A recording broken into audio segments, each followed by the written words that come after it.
morning, good afternoon, good evening. Here is sound advice from Professor Lumumba. Many of you are familiar with him and his advice. In this video, he's advising that people should stop celebrating thieves. We should call a spade a spade.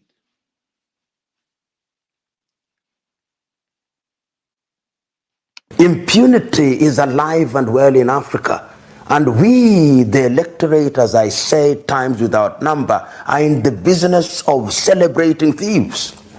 We must stop. Yesterday, Barrister Farana said it very well, that we camouflage theft by giving them nice English names: money laundering, fraud, embezzlement, and all those veneers that make them look as if it is some kind of nice game. Let us call these men and women by the right name. They are thieves, stealing on an industrial scale. They are murderers. And once we begin to call them like that, and they have a mark of Cain upon their forehead, and we shun them,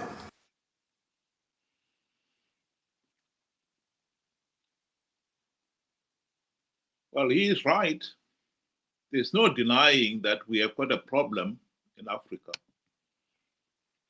We have got a problem, a serious problem,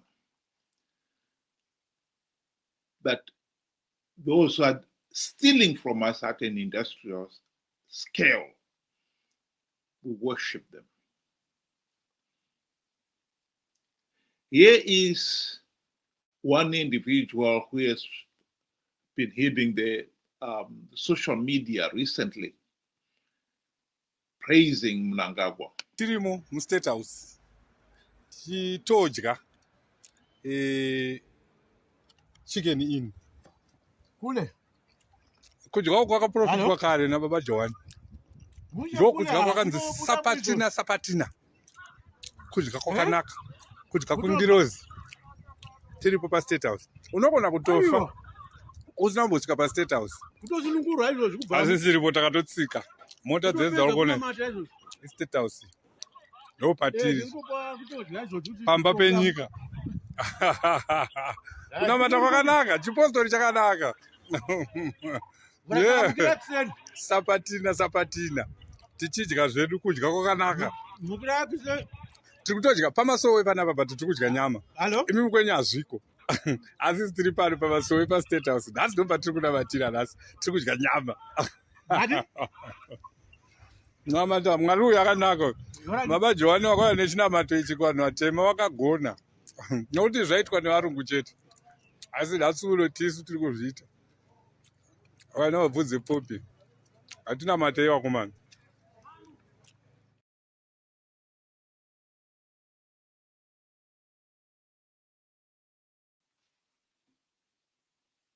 My apologies. I think we're having some technical problems here.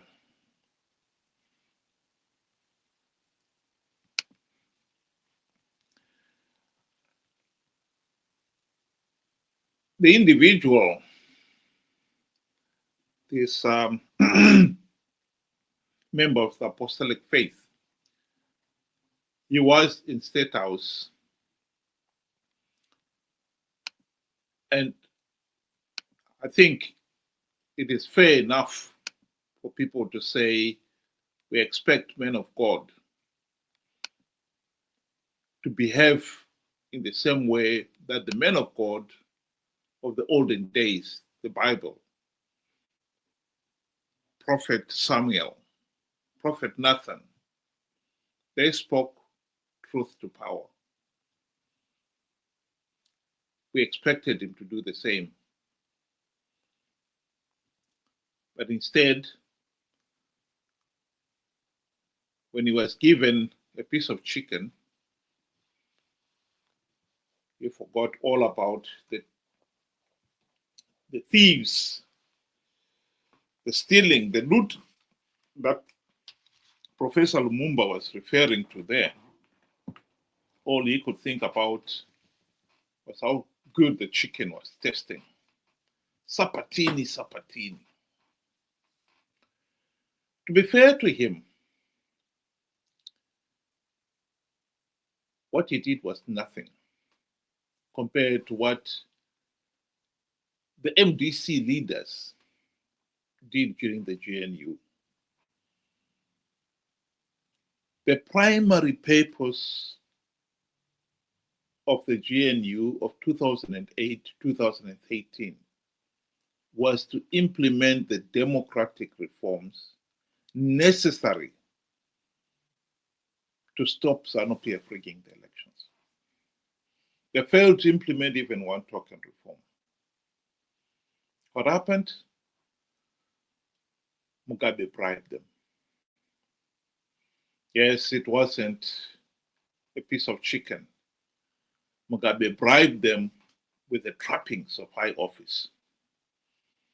The E-Class Mercedes-Benz for all the deputy ministers, the two deputy prime ministers, and Prime Minister Tsvangirai himself, the very generous salaries and allowances. And for Save, the US $4 million mansion in Highlands.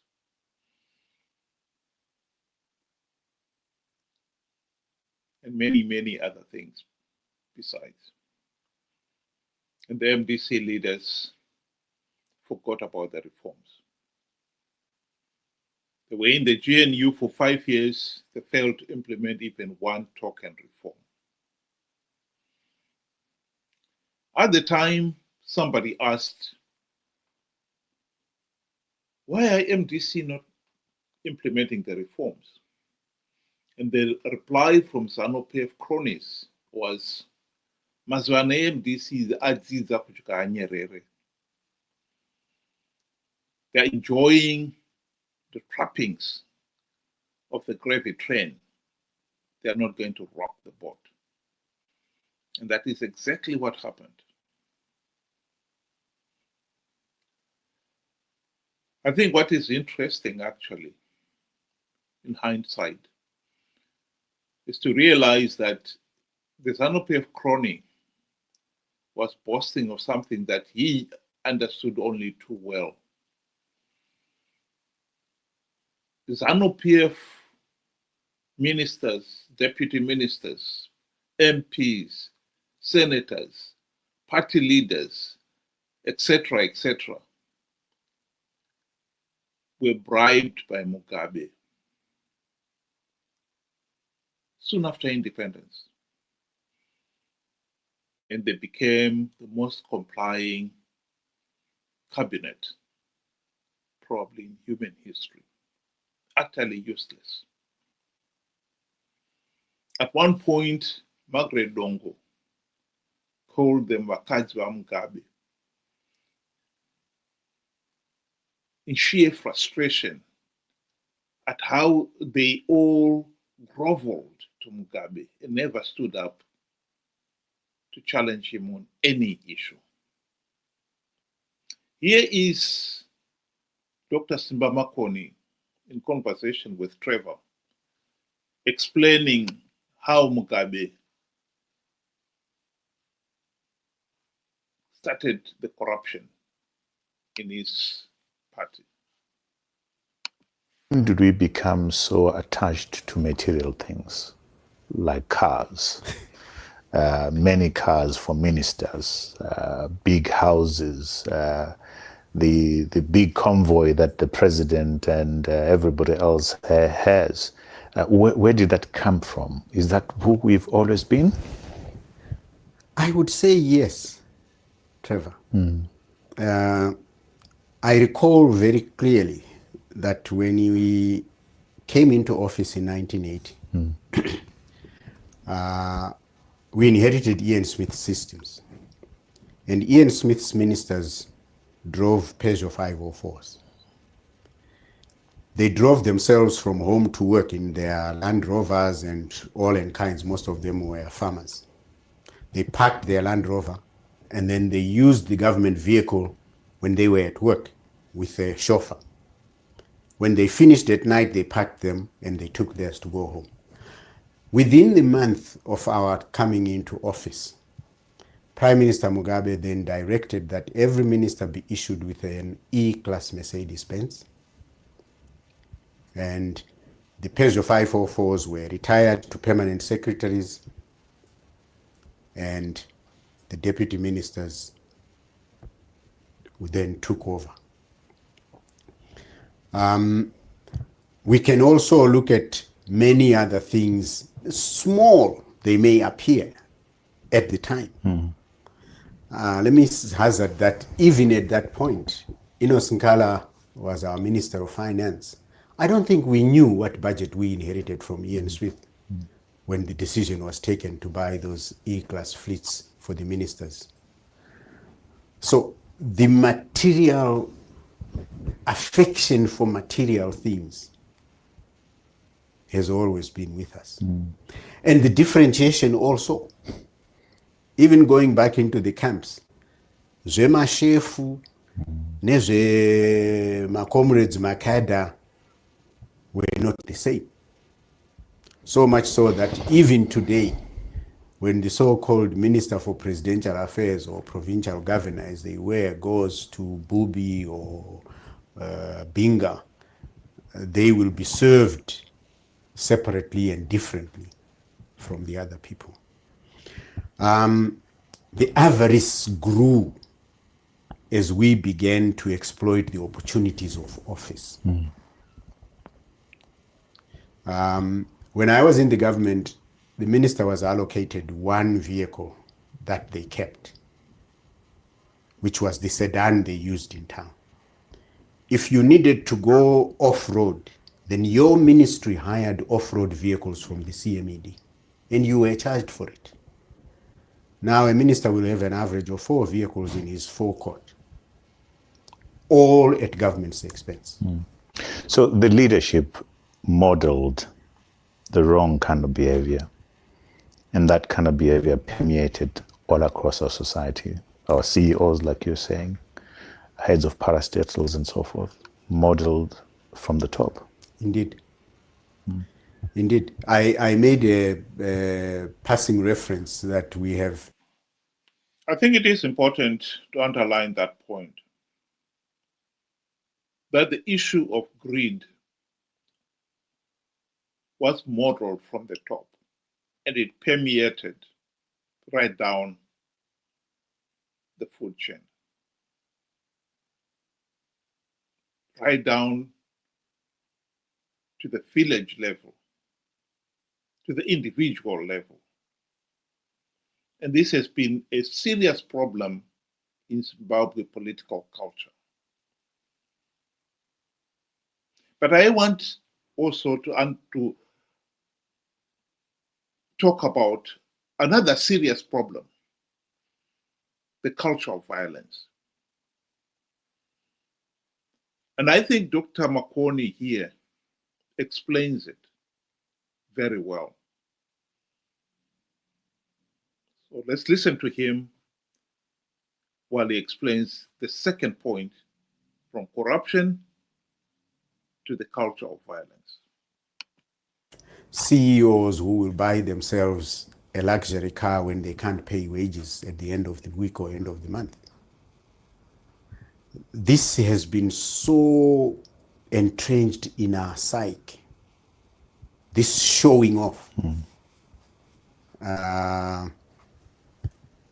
as if you are a different person, you're breathing different air from those who don't drive Prados and Land Cruisers, from those who don't drive Jeep Cherokees. We have lost our humanity. There's lots of reference to Ubuntu, very farcical, superficial, not coming from the heart. That loss of humanity, Simba, manifests in the way we have this high disregard for life. Indeed. The toxic language and the violence. Talk to me about that. Again, it's something that we have had for a long time. there was violence during the struggle on both sides. I hear young people who are setting up the Museum of Liberation.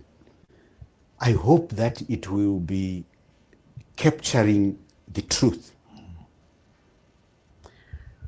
Some of us will say it was justified because we were at war.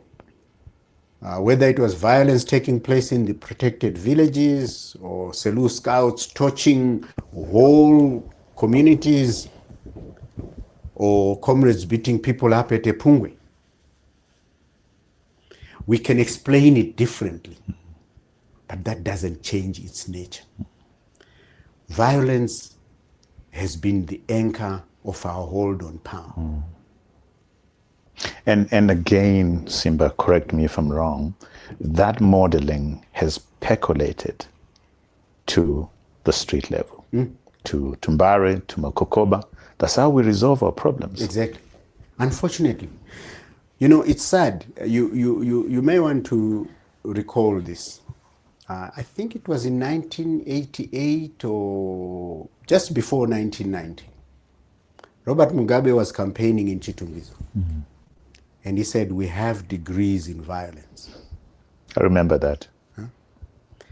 And in 2008, in the runoff, Robert Mugabe says, how can what I acquired by the gun be taken away by a pen? So this is deeply entrenched in our personality. How do we undo it? Is it possible, Simba, to undo that? The toxic language, the violence. I know you said work, if work needs to be done, it's got to be done. We've got to start somewhere else. Yes, Trevor, it can be done. But more importantly, it should be done. How do we do it? I don't have a recipe like baking a cake, which says add 2 spoons of sugar and flour. But what I know is we have to do it if we care about the future of our country and its people. Those of us who see that the way we are is wrong.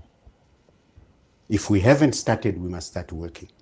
If we have started, we should work harder.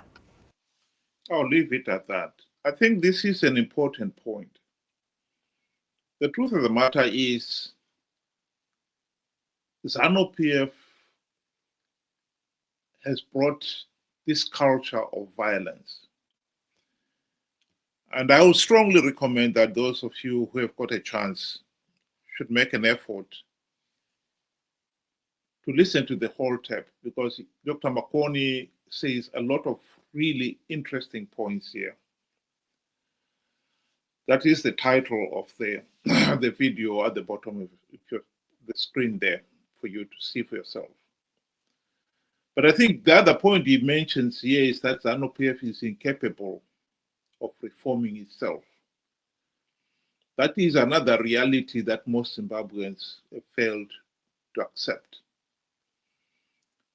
That is very true. We had the golden opportunity to end the ZANU-PF dictatorship during the GNU of 2008 to 2013. Unfortunately,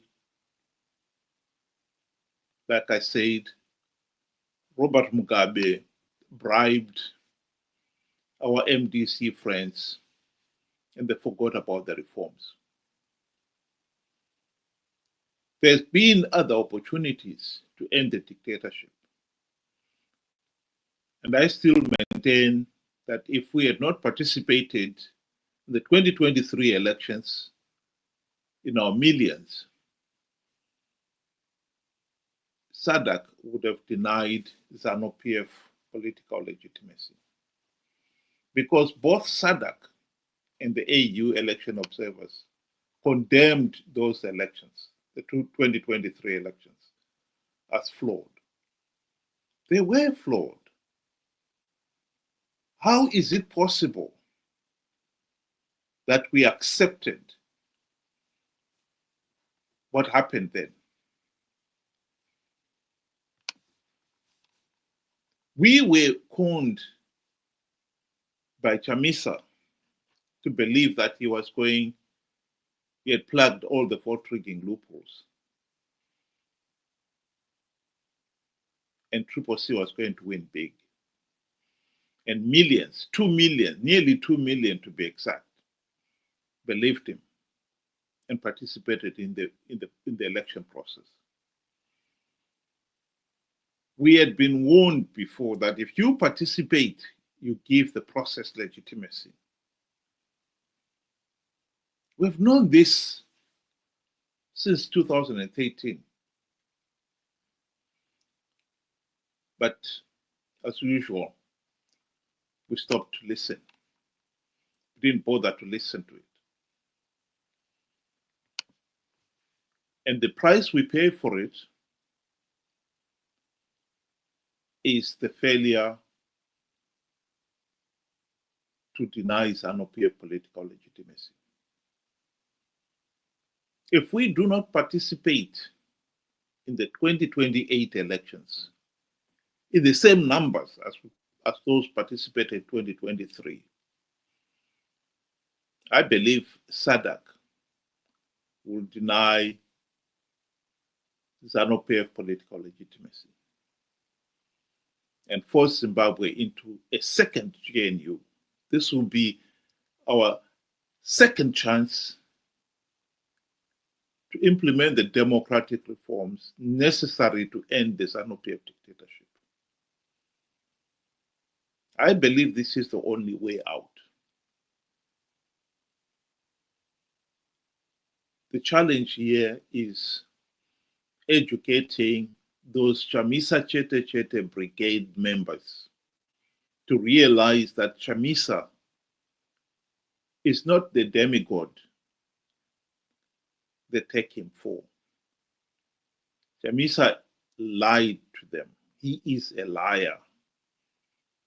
He conned them to participate in flawed elections, knowing fully well that the process is flawed, and knowing fully well that by participating, you'll be giving ZANU-PF legitimacy.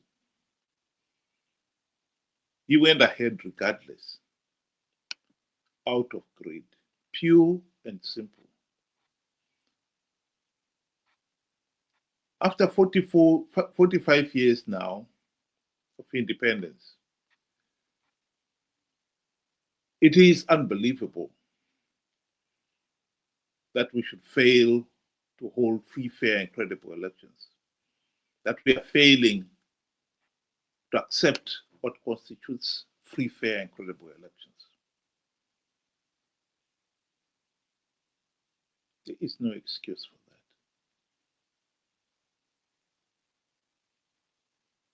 There is no excuse for that. In this video, Simba Makoni goes on to talk about how nations get the government they deserve, and readily acknowledges that Zimbabweans, we've got a government we deserve. And I agree with him. If 45 years after independence, in this day and age, you still do not understand what constitutes free, fair, and credible election, then of course, you deserve this corrupt, incompetent, and tyrannical ZANU-PF dictatorship, complete with its equally corrupt, incompetent, and utterly useless MDC, Triple C opposition. We can put an end to this tragic suffering. Zimbabwe has the potential to become the South Korea of Africa. We had that potential in 1980 when we gained our independence, and we have that potential even today. All we need is stop and think. Make an effort to bring about the meaningful change we want. And why it should be such an incredible task to say don't participate in a flawed process, beggars belief. It should be rational, it should be the logical thing to do. You don't need to be persuaded to realize that after 45 years of rigged elections, participating in flawed elections will only perpetuate ZANU-PF dictatorship. And yet, that is the reality on the ground.